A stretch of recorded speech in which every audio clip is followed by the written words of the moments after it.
अपनी इन छोटी छोटी दोनों बेटियों को लेकर कहाँ जाऊंगी। आप मुझे घर से मत निकालो। वैसे भी इस घर पर मेरा भी तो अधिकार है ना, क्योंकि मैंने भी इस घर को बनाने में आपकी मदद की थी। फिर आप मुझे घर से क्यों निकाल रहे हो? मुझे नहीं पता, तुम चाहे कहीं भी जाओ, लेकिन अपनी मनहूस बेटियों को लेकर यहाँ से चली जाओ। वैसे भी मेरे पास इतने पैसे भी नहीं है कि मैं इनका खर्चा उठा सकूं। मैंने तुमसे एक बेटा मांगा था, वो तो तुम मुझे दे नहीं सकी। अब मैं इनका क्या करूँगा? तुम यहाँ से अब जाओ, मेरा ज्यादा सर मत पकाओ। फिर उसके बाद रानो चिड़िया रोती हुई अपनी दोनों बेटियों को वहाँ से ले जाती है। तभी अचानक वहाँ का मौसम बदल जाता है और एक तेज तूफान के साथ साथ बारिश भी होने लगती है। ये देखकर रानो चिड़िया बहुत ज्यादा परेशान हो जाती है और वो एक पेड़ के नीचे बैठ जाती है। हे भगवान, ये सब अचानक से क्या हो गया? वो वहाँ बैठी हुई थी कि तभी उसकी नजर एक घोंसले पर पड़ती है और वो कहती है, मैं एक काम करती हूँ, इस घोंसले के पास चली जाती हूँ और इस घोंसले में जो कोई भी होगा उससे मदद मांगूंगी, शायद वो मेरी मदद कर दे। फिर उसके बाद रानो चिड़िया उस घोंसले के पास आती है और उस घोंसले का दरवाजा बजाती है। तब उस घोंसले के अंदर से बंटी नाम का एक कबूतर निकल के आता है और वो कहता है, क्या हुआ चिड़िया, तुम कौन हो और मेरे घर का दरवाजा क्यों बजा रही थी? तुम इतनी परेशान भी लग रही हो और तुम रो क्यों रही हो? फिर रानो चिड़िया उस कबूतर को सारी बात बताती है, जिसे सुनने के बाद वो कबूतर कहता है, तुम यहीं रुको चिड़िया बहन, मैं अपनी पत्नी से पूछ कर आता हूँ। अगर मेरी पत्नी मान जाएगी तो मैं तुम्हें अपने घर के अंदर रख लूँगा। यह कहकर बंटी कबूतर अपनी पत्नी से पूछने आता है और वो रानो की सारी बातें अपनी पत्नी को बताता है, जिसे सुनने के बाद तो उसकी पत्नी को उस पर दया आ जाती है और वो उस चिड़िया को घर में रखने के लिए मान जाती है। फिर वो उस चिड़िया को घर के अंदर बुलाती है और उससे कहती है, चिड़िया बहन, तुम जितने दिन चाहो उतने दिन मेरे घोंसले में रह सकती हो। मेरा घोंसला बहुत बड़ा है। तुम्हारा बहुत बहुत धन्यवाद जो तुमने मेरी मदद की, लेकिन मैं ज्यादा दिनों तक आपके ऊपर बोझ नहीं बनूंगी। अगर मुझे कोई काम मिल जाएगा तो मैं उसे कर लूंगी। अगर तुम काम कर सकती हो तो कल से तुम मेरे साथ चलना। मैं पकौड़े बनाने की फैक्ट्री में काम करती हूँ। अगर तुम चाहो तो वह काम कर सकती हो। मैं मालिक से बात कर लूंगी। उसके बाद अगले दिन से रानो चिड़िया कबूतर की पत्नी बबली कबूतरी के साथ काम पर चली जाती है और बबली कबूतरी काम के लिए अपने मालिक कालू कौवे से बात करती है। फिर वहाँ रानो चिड़िया को काम मिल जाता है और वो वहाँ पकोड़े बनाने का काम करने लगती है। शाम को वो घर आकर अपनी दोनों बेटियों से कहती है, मेरी प्यारी बेटियों, तुम्हारे लिए खुशखबरी है कि मुझे काम मिल गया है और अब मैं जल्दी अपने लिए एक घर खरीद लूंगी और तुम्हारा स्कूल में दाखिला भी करवा दूंगी। कबूतर भैया ने और उनकी पत्नी ने हमारी बहुत मदद की है, इसलिए हम उन पर ज्यादा दिन तक बोझ नहीं बन सकते।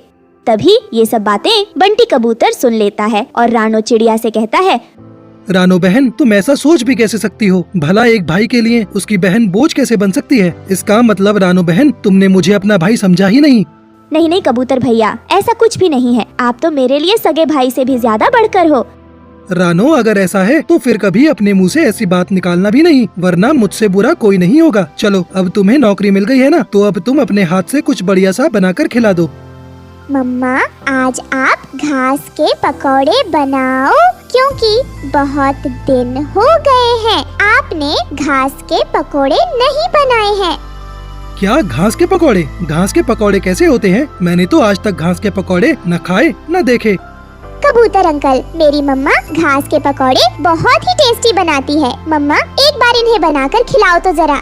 हाँ रानो बहन, तो चलो आज तुम घास के पकौड़े बनाओ, मैं भी तो खाकर देखूं कि कैसे होते हैं घास के पकौड़े। ठीक है, मैं अभी आपके लिए घास के पकौड़े बना लाती हूँ। फिर कुछ ही देर में रानो चिड़िया घास के पकौड़े बना लाती है। तब सभी घास के पकौड़े बड़े चाव से खाते हैं। तभी खाने के बाद कबूतर कहता है, वाह रानो बहन, सच में तुम्हारे ये घास के पकौड़े तो बहुत टेस्टी हैं। मजा आ गया इन्हें खाकर तो। कबूतर अंकल, मम्मा के हाथों के बने घास के पकौड़े होते बहुत टेस्टी हैं, इसीलिए तो हमें बहुत पसंद आते हैं। रानो बहन, तुम तो बेकार में किसी दूसरे के यहाँ काम करने जा रही हो। मैं तो कहता हूँ कि तुम खुद की ही इसी घास के पकौड़े की दुकान खोल लो, तुम्हारी दुकान खूब चलेगी।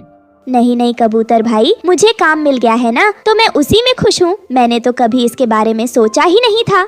फिर उसके बाद रानो चिड़िया अपने काम पर आ जाती है और रानो चिड़िया बहुत ही मेहनती थी, इसलिए वो अपना काम अच्छे से करती थी और वहाँ उसके कई दोस्त भी बन गए। ऐसे ही समय बीतता गया और रानो चिड़िया को 1 महीना हो जाता है। तब उसे उसके काम के पैसे मिलते हैं। तभी दुकान का मालिक कालू कौवा रानो चिड़िया से कहता है, ये लो रानो तुम अपने काम के पैसे, और हाँ ये कुछ पैसे एक्स्ट्रा भी ले लो, ये तुम्हारी बेटियों के खर्च के लिए, क्योंकि मुझे बबली बहन से पता चला है कि तुम किसी मुसीबत से गुजर रही हो।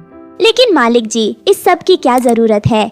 रानो तुम इन पैसों से अपने बच्चों के लिए खिलौने ले जाना, वैसे भी तुम्हें पहले महीने की तनख्वाह मिली है ना, तो तुम्हारे बच्चे भी खुश हो जाएंगे। फिर रानो उन पैसों से अपनी बेटियों के लिए मिठाई और खिलौने ले आती है, जिन्हें देखकर उसकी बेटियां बहुत खुश होती हैं। ऐसे ही समय बीतता गया और सब कुछ अच्छा चल रहा था। फिर एक दिन फैक्ट्री का मालिक सबको बुलाकर कहता है, मुझे आपको ये बात बताने में बहुत दुख हो रहा है, लेकिन क्या करूं, बताना पड़ेगा कि हमारी फैक्ट्री अब बंद होने वाली है, क्योंकि ये पहले से ही बहुत लॉस में चल रही थी। लेकिन फिर भी हमने सोचा कि समय के साथ साथ सब ठीक हो जाएगा, लेकिन हमारी बुरी किस्मत कुछ भी ठीक नहीं हुआ और अब हम ज्यादा नुकसान बर्दाश्त नहीं कर सकते, इसलिए हम इस फैक्ट्री को बंद कर रहे हैं। तो आप सभी कहीं और अपना काम देख लीजिए। यह सुनकर तो सभी काम वाले पक्षी बहुत दुखी हो जाते हैं और रानो चिड़िया भी बहुत दुखी होती है। हे भगवान, अब हम क्या करेंगे? हमारे पास तो कोई और दूसरा काम भी नहीं है, पता नहीं अब क्या होगा। फिर रानो चिड़िया और भी जगह काम ढूंढना शुरू कर देती है। वो कई पक्षियों के पास काम मांगने जाती है, लेकिन उसे कहीं भी काम नहीं मिलता और ऐसे ही एक हफ्ता बीत जाता है। अब रानो चिड़िया बहुत ज्यादा उदास रहने लगी थी। तब बंटी कबूतर उससे कहता है, क्या हुआ रानो बहन, तुम इतनी उदास क्यों हो? क्या तुम्हें आज भी काम नहीं मिला? हाँ कबूतर भैया, आज भी मैं कई पक्षियों के पास गई थी, लेकिन कहीं काम नहीं मिला और सबने कह दिया कि अभी हमें जरूरत नहीं है, जब जरूरत होगी तब बता देंगे। कबूतर भैया, अब तो मेरे पास ज्यादा पैसे भी नहीं बचे हैं, अब मैं अपने घर का खर्चा कैसे चलाऊंगी? बहन मैं तो तुमसे पहले ही कह चुका हूँ कि तुम अपने घास के पकौड़े बेचना शुरू कर दो। तुम्हारे पकौड़े इतने टेस्टी हैं कि सब पक्षी खूब खाएंगे, और तुम उसके साथ साथ हरी पुदीने की चटनी और चाय भी देना। सब पक्षी तुम्हारी तरफ खिंचे चले आएंगे और उसमें मैं भी तुम्हारी मदद कर दिया करूँगा। तुम एक कदम आगे तो बढ़ाओ। लेकिन कबूतर भाई, मेरे पास इतने पैसे भी तो नहीं है कि मैं एक ठेला लेकर पकौड़े बेच सकूं। रानो तुम पैसों की चिंता मत करो, पैसे तुम मुझसे ले लेना। नहीं कबूतर भैया, आपने मेरी पहले बहुत मदद की है, अब मैं आप पर और बोझ नहीं बनना चाहती। आपने मुझे काम भी दिलवाया और रहने के लिए घर भी दिया, बस इतना ही काफी है मेरे लिए। कोई बात नहीं रानो, तुम पैसे सोच समझ कर ले लो, जब तुम्हारे पास पैसे आ जाएं तब मुझे वापस कर देना। रानो चिड़िया बंटी कबूतर की बात मान जाती है और अपने पकोड़ों का ठेला लगाना शुरू कर देती है और पकोड़े के साथ साथ हरी पुदीने की चटनी और चाय भी देती है। लेकिन पहले दिन तो रानो की दुकान पर कोई नहीं आता। यह देखकर रानो परेशान हो जाती है। देखा कबूतर भैया, मैंने आपसे कहा था ना कि यह काम नहीं चलेगा। रानो बहन पहले तुम इंतजार करो, अभी तो शुरू किया है काम, सब ठीक हो जाएगा। तभी वहाँ एक चिड़िया आती है जिसका नाम टुनटुनी था। वो बंटी कबूतर से कहती है, कबूतर भाई, नई दुकान खोली है क्या आपने? हाँ टुनटुनी बहन, आज ही नई पकौड़े की दुकान खोली है, खा कर देखो पकौड़े कैसे हैं। हाँ हाँ, लाओ पकोड़े, खिलाओ तो जरा, मैं भी तो देखूं कैसे ही पकोड़े। हाँ टुनटुनी बहन, खा कर देखो, घास के पकौड़े हैं, मजा आ जाएगा, बहुत ही टेस्टी हैं और साथ में गर्मा गर्म चाय भी है। फिर टुनटुनी चिड़िया घास के पकौड़े खाती है और साथ में चाय भी पीती है। टुनटुनी चिड़िया को वो पकौड़े बहुत अच्छे लगते हैं। फिर वो बंटी कबूतर से कहती है, अरे वाह कबूतर भाई, ये पकोड़े तो बहुत ही टेस्टी है। ये घास के पकोड़े तो मैंने पहली बार खाए हैं। इसी बात पर तो मुझे एक और प्लेट दे दो।